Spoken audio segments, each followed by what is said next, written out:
Good morning and welcome. Happy Monday. I know those two words don't go together, happy and Monday, but it is Monday. I'm Joe Jaquin, CEO of the Patriot Trading Group, and I hope this finds you well today. The first thing, I'm feeling so much better. This weekend, Saturday, I felt better. Sunday, yesterday, we kind of felt like as close to my old self as I've been since coming down with COVID. Still at home, still in the bedroom, hoping that I'll be out of quarantine on Wednesday. I have a doctor's appointment on Wednesday. Right now, my plan anyway, is I will be back at work Thursday. So I appreciate all the support and the prayers. Eric is still in the hospital. We still need you guys to really be praying for Eric. This has been a battle, and as you know, when you're in the hospital, as long as he's been in it, it's never a good thing. But no changes. There was an incident with a blood clot. Looks like they were able to treat it. So thankfully for that, because that was another dangerous situation for Eric to be in. Continue to have him in your prayers. I will keep you updated. But again, made a lot of progress this weekend and feeling confident. Hopefully I'll be able to return to work come Thursday morning. I'll be at the office. The issue for me isn't COVID anymore. I'm not infectious. I can't give it to anybody anymore. I guess for at least a little while anyway, I won't be able to get it. But it's just the pneumonia part. There, I am still my immune system is weakened, and I am susceptible to getting pneumonia again, and that's what they want to avoid. They actually just want me to avoid contact with other people because of that. So hopefully that'll get lifted, and I will be back at the office on Thursday. And I know we're pretty much all caught up, so everybody's on top of it. Wendy, Arlene, Brooke are all working at the Phoenix office. Wendy has suspended her retirement. Wendy was supposed to retire right that first week of July. She has been gracious and gave us some time and effort. I actually talked to her this morning and told her, hey, I don't think we'll need you at the office, especially if I'm back on Thursday. But we've got Phoenix covered. Jason and Bernice, they've got Colorado covered. And everything is flowing pretty well. The only thing, silver has broken $20 this morning. The last tick I saw was $20.18, up 42 cents. I don't have any. I don't have any junk silver. I don't have any silver eagles. I'm kind of hoping as the silver price continues to rise, that we'll get this two-way market back again. The mint is unable to keep up with Silver Eagle demand. They have been raising production, which is a positive thing.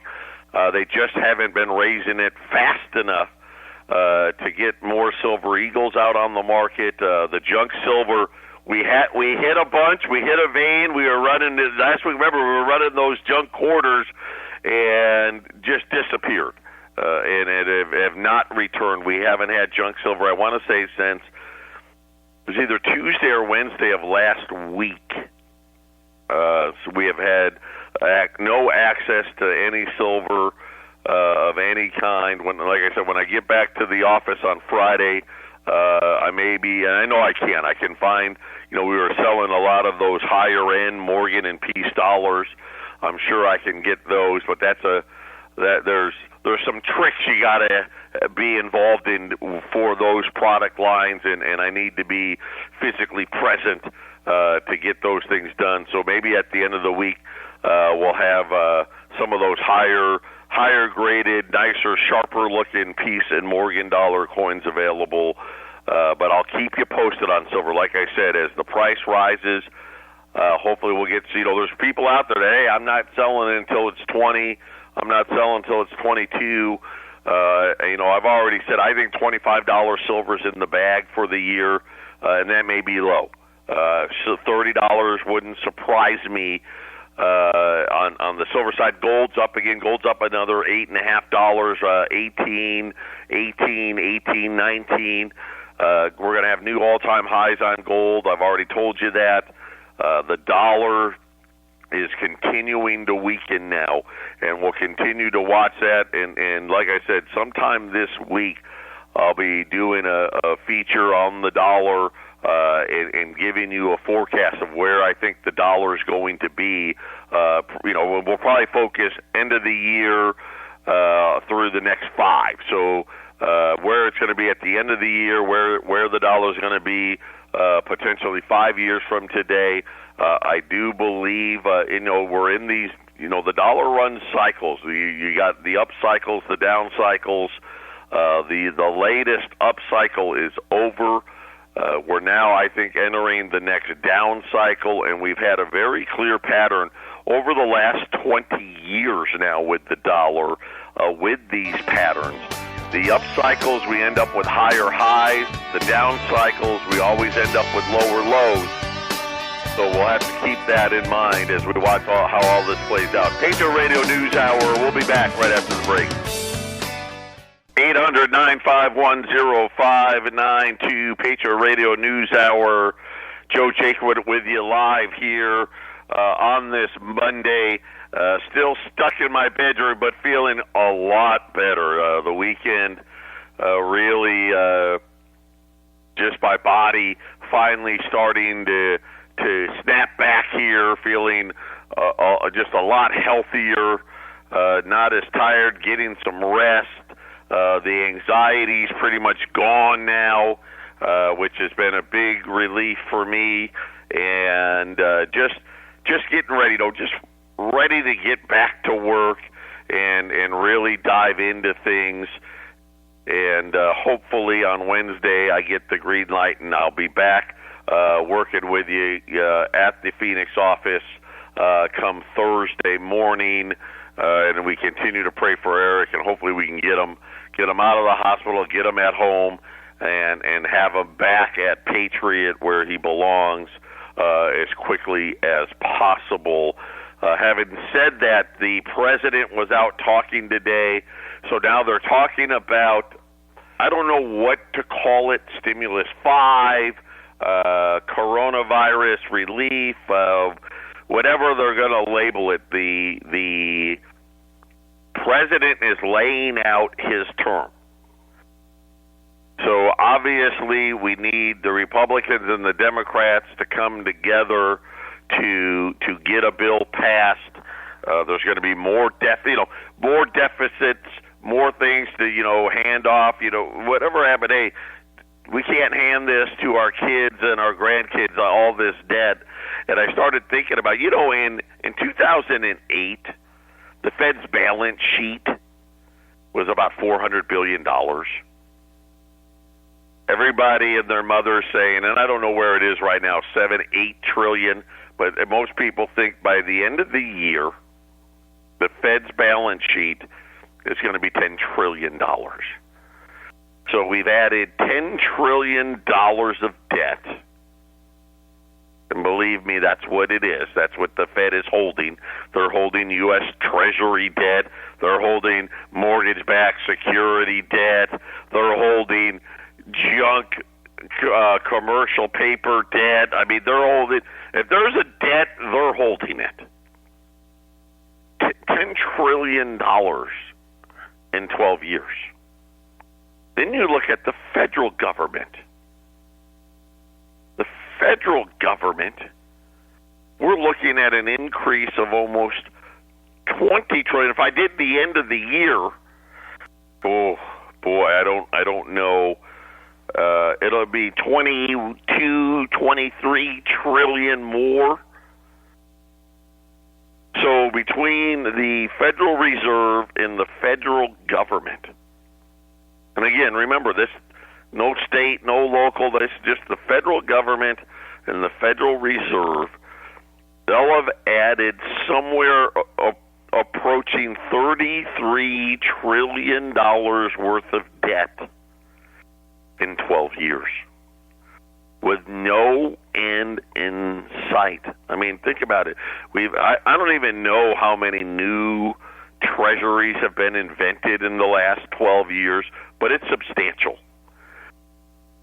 How many times they've added to the size of the auctions. We talk about how foreign participation really has peaked. They're not buying more. I mean, Japan is back as the largest holder of debt, not because they were really buying more, but they've been rolling over what they have. They have about $1.1 trillion. It really hasn't moved a lot, but they're not adding.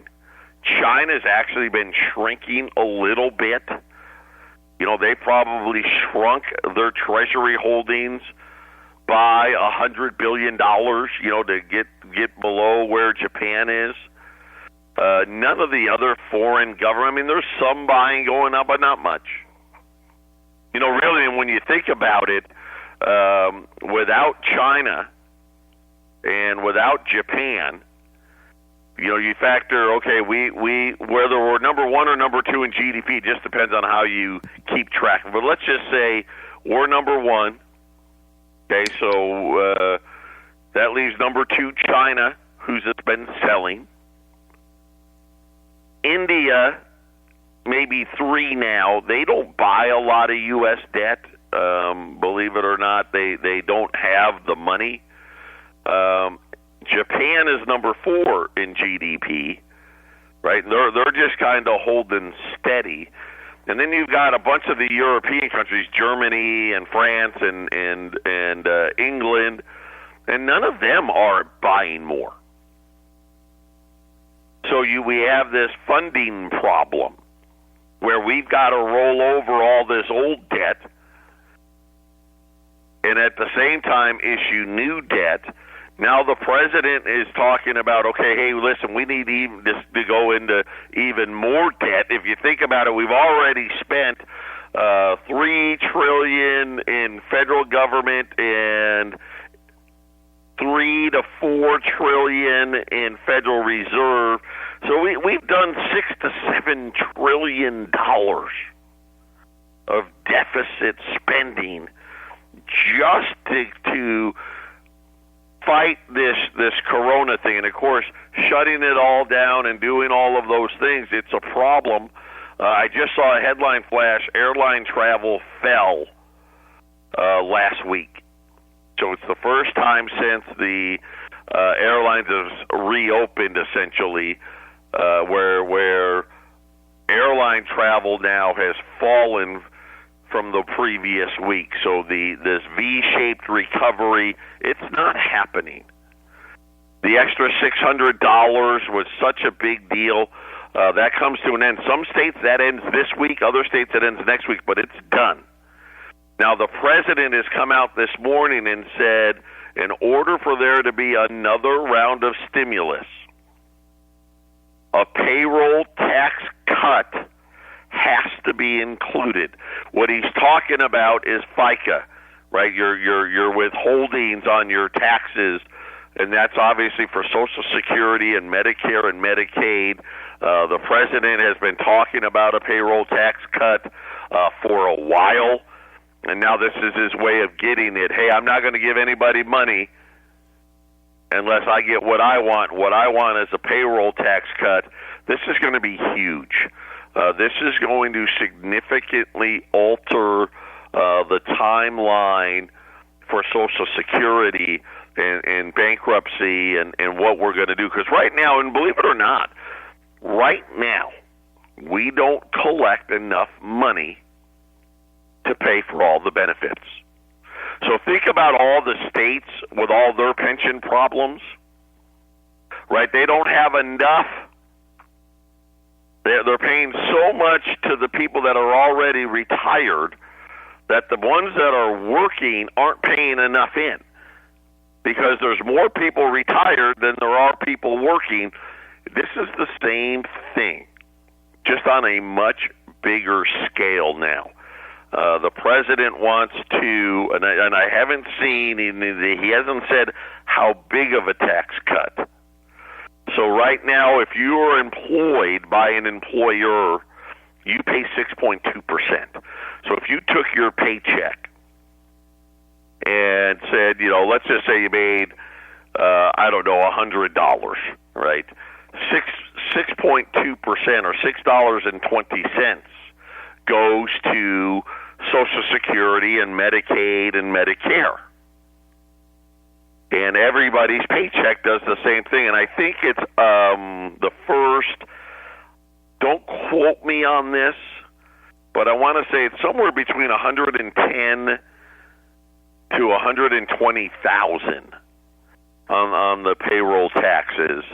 And then once you get past that level, they don't collect any more of it. But if you're self-employed, you pay 12.4%. If you're employed by somebody else, you pay 6.2%. Your employer pays 6.2%. So, and then that money goes into the kitty for Social Security, Medicaid, Medicare. I think Social Security disabilities included in that. There's a couple of other little smaller programs, but the big three, Social Security, Medicare, and Medicaid, that's what FICA pays for.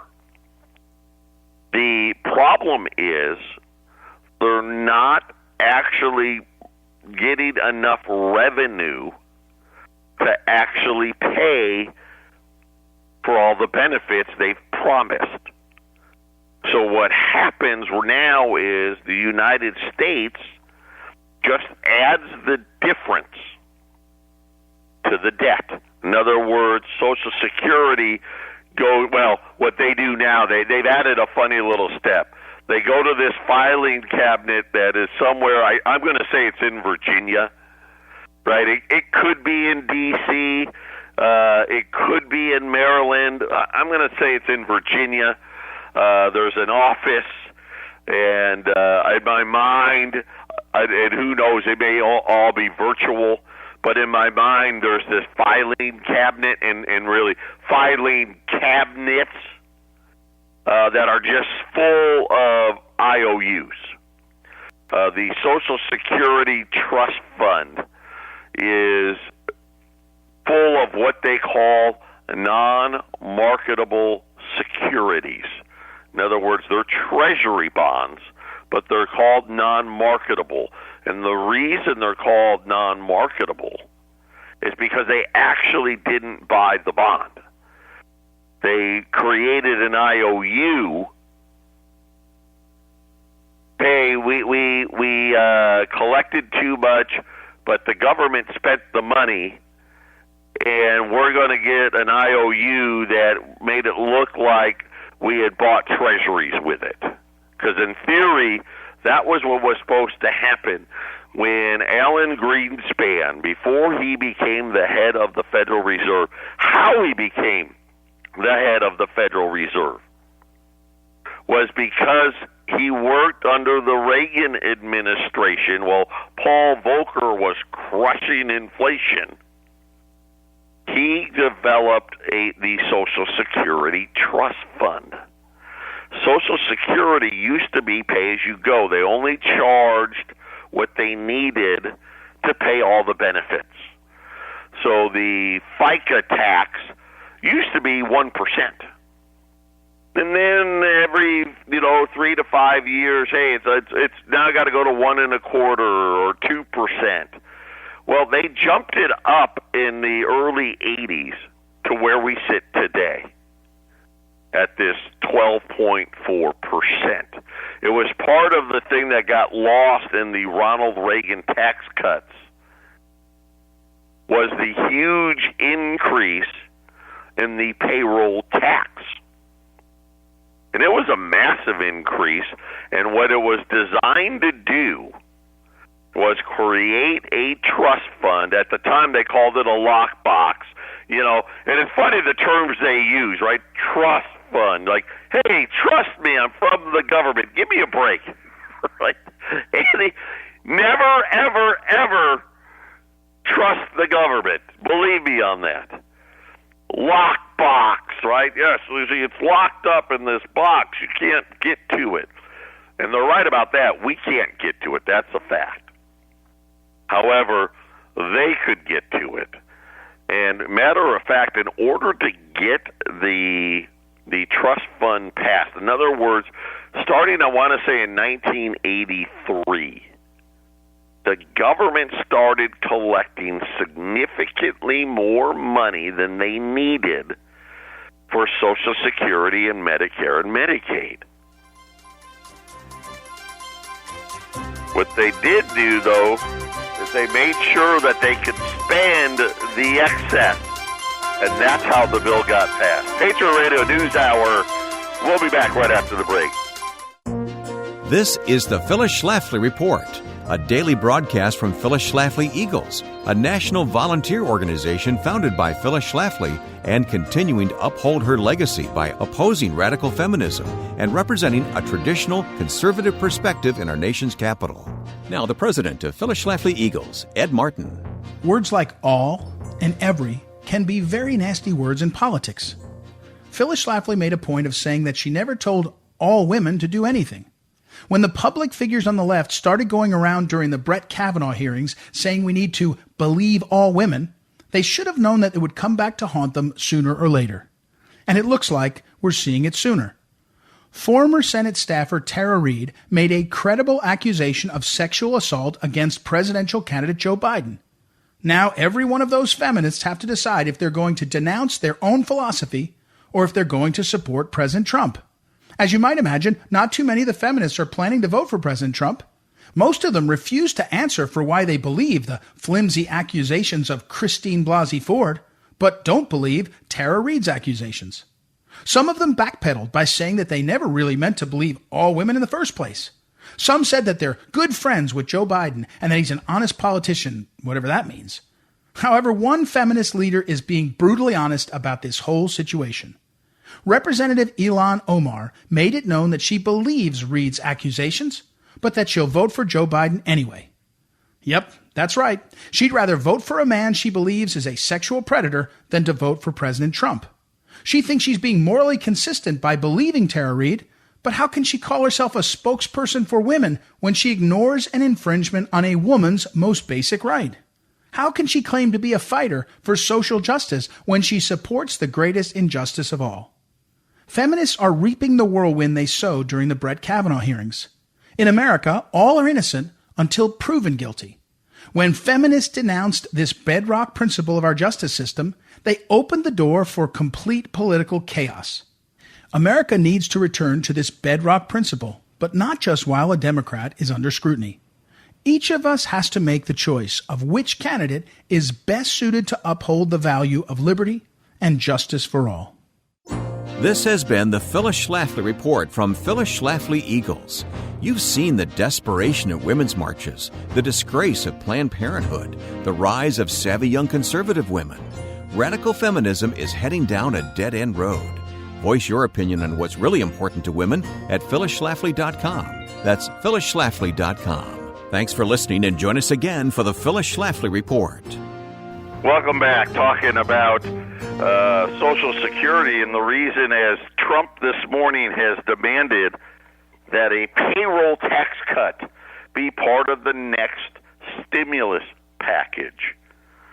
And it's an interesting way to go about it. It's a way to make the deficit appear to be a little less. It's a good trick. Unfortunately, the ramifications of it will be how soon will Social Security run out? And I've already told you. It's 2020. And I've told everybody that will listen to me because, I know how to do math. And I'm not talking about calculus or statistics or any type of mathematical theory with imaginary numbers and all that stuff. I'm talking about addition and subtraction, maybe a little multiplication, very little multiplication and division. The only difference is the number's just a really, really big number, right? A lot of commas, because we're talking trillions and trillions of dollars. Just to give you an example, the programs that live off of the payroll tax, it's about $2.5 trillion a year. It's a lot of money. And the government in the early 80s set us up. And they had us pay way more into the payroll tax, the great Reagan tax cuts, right? Big business, they came out smelling like a rose, right? They got the biggest cut of them all. There was a big cuts to the millionaires and the billionaires. And, be fair, middle tax got a tax cut. Everyone got a tax cut. But this was one of the big tax increases in those tax cuts.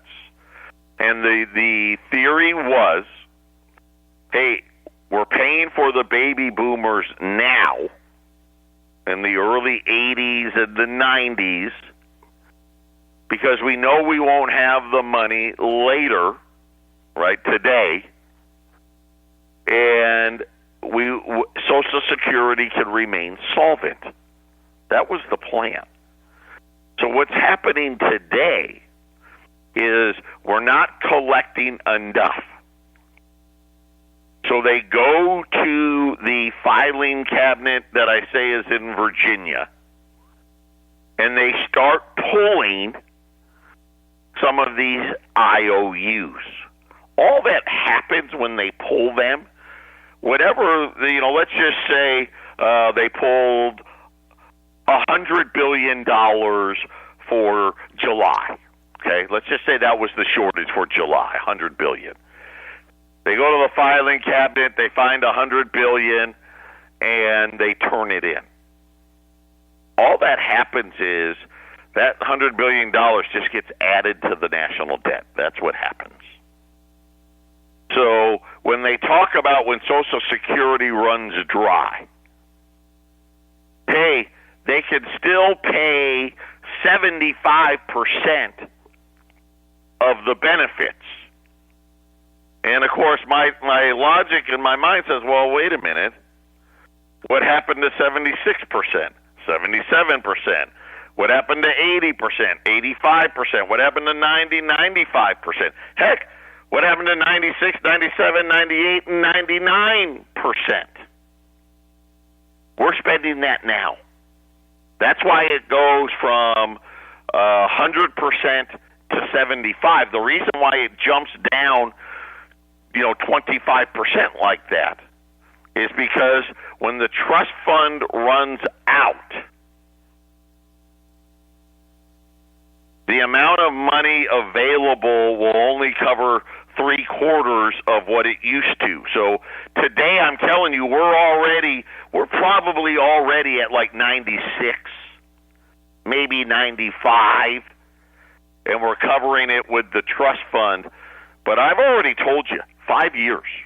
I think 2025 is going to be when this occurs.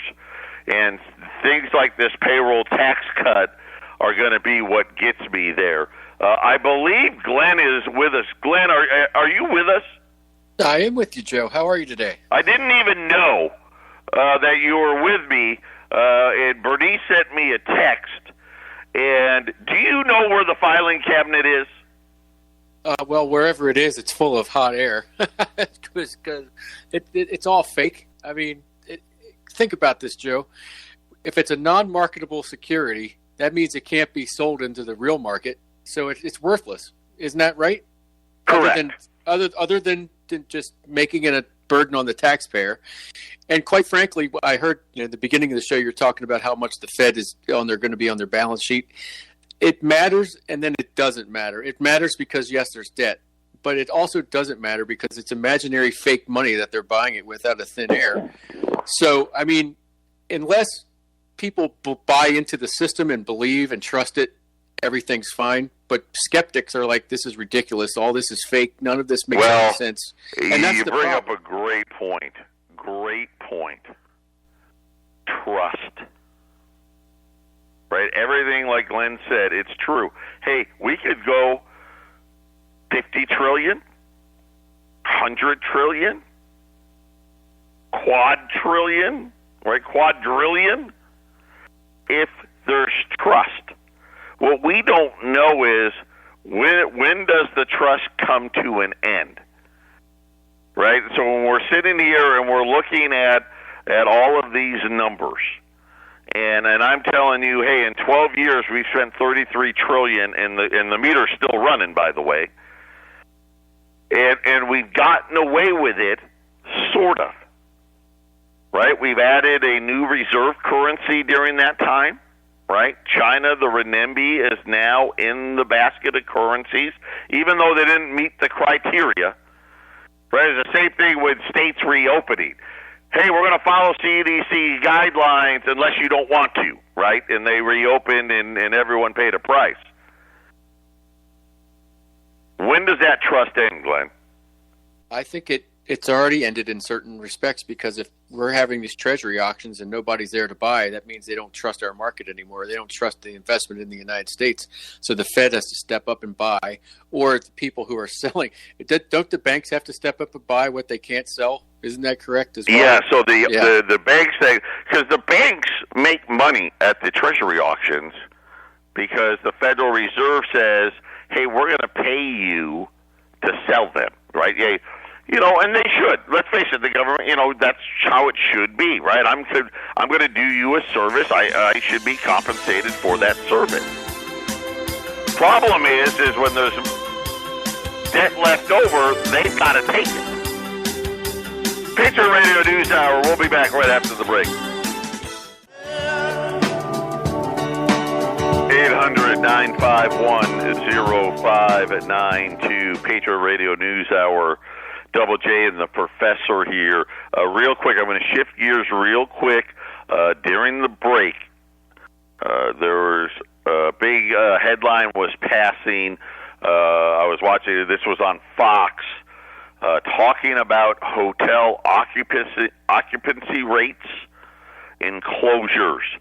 They're starting to file in now. They're expecting 8,000 or more hotels to permanently close their doors before the end of the year. By the way, that's another major, when you think about major revenue streams for states, car sales is big. Hotels, big. Rental cars, big. These are big, major, they're like arteries for state funding, and I know the W just announced it's closing in New York. 8,000 hotels or more to close permanently before the end of the year. I just don't know how these states are going to do it. I really don't. Obviously, that doesn't sound like a V to anybody. Occupancy rates. Let me just give you some color on it. In 2019, occupancy rates week to week never got below 80%. The high was about 96%. So all year in 2019, anywhere from 80 to 96, most of it, occupancy at least appears to be about 90%. If I was to say, hey, give me the average, the occupancy rate for hotels in 2019, about 90%. Then they show 2020. And they show from March through today. Well, March is just a huge leg down. Occupancy rates collapsed into the low teens in early April. Today, they're saying as of today, the occupancy rate of hotels is still below 50%. I mean, that's just simple math, Glenn. Right? Hey, wait a minute. We went from 90%, to 45%. Hey, we just lost half of our business. Well, how long do you think that can last before you go out of business? Right? Because everybody out there knows. Hey, if you own a hotel and your occupancy rate's 50%, you're probably not making any money, right, Glenn? That's right, and then add in the airlines, because and cruise ships. What's going to happen when cruises start kicking off again? They've got to pack those boats to make money. The same thing with the airplanes. They've got to pack them. What about movies? Now, I know movies. I actually heard them say, well, if you don't go to a movie on a Friday or a Saturday night and just spread it out and go on a Monday, we can still make money at a 30%, rear end in the seat percentage there. Like, but who's going to go out on a Monday? I mean, if you're back at work, you're not going to a movie on a Monday night. You go on the weekend. I mean, that's just how things. But maybe we're not going to be back to normal working anytime soon, because if you look at commercial real estate, people are already saying, if I can work from home, I'm staying at home. I'll take a 30% pay cut if I can work at home, because it'll all balance out by the time you have wear and tear and commute and parking, commute time, gas. Absolutely. I mean, when I'm at home. So, obviously, not that I want to be at home, but I've been at home. Well, I'm not driving my car. I'm not going out to eat. If I'm hungry, right, I'm going to go downstairs and make myself something to eat. So, it's not just the driving. It's the, hey, we're going to lunch. We're going to go after work to a happy hour. All of those things stop. And all of a sudden, you've got a mess on your hands. They're now saying, set aside the national restaurant chains, okay? Set those aside.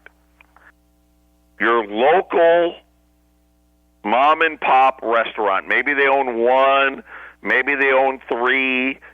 Some of them could own 10 places. Just depends.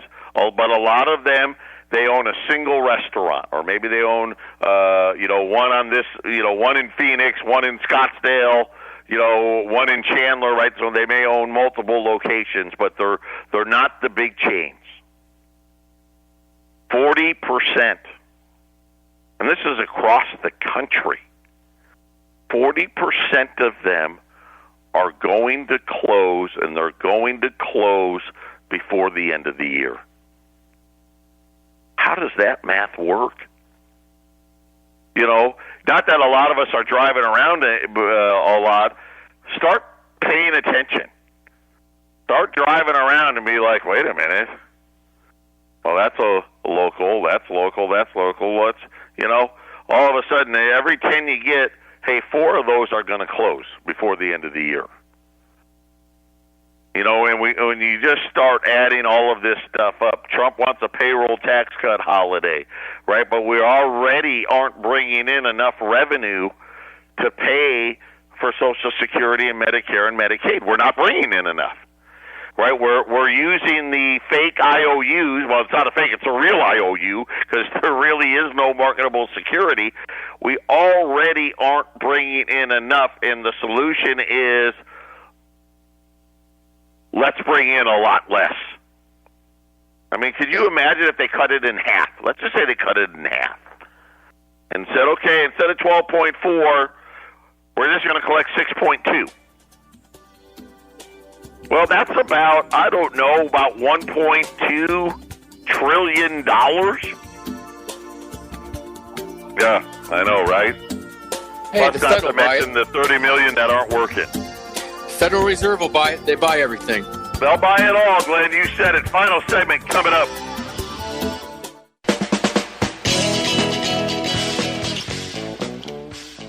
Final segment here on a Monday. The specials that I'm chasing did not pan out. Be ready tomorrow. Tomorrow I'm working on something big. We just weren't able to get it done. Tomorrow, be ready. Be ready tomorrow. I got a special that it's not done, but I think it's going to happen, and if it does, it's going to be a great one tomorrow, so be ready for that. I was listening during the commercial break. In Colorado, they were playing our commercial, Glenn, about Social Security.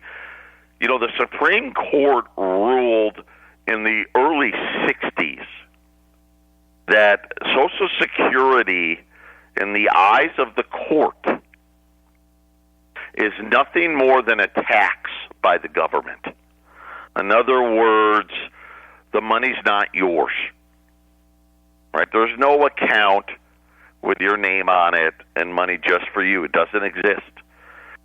The courts view Social Security as nothing more than a tax, and that the government they're under no legal obligation to pay us anything.